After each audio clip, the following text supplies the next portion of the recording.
They say if you love a woman, tell her with diamonds. But if you want to know if coronavirus is an anagram of carnivorous, do it in Excel. Numbers, turn those into letters, more numbers. Grab the middle of this word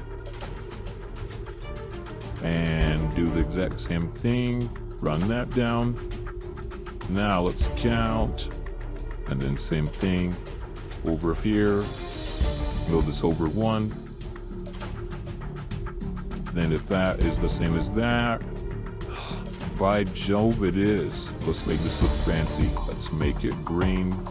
If it's false, let's test some more. Here come dots. Justin Timberlake. Statue of Liberty. Build to stay free. If you like that, subscribe. Let's find a crazy one. Take that. We're gonna need more numbers. Let's track this down. Oh my gosh.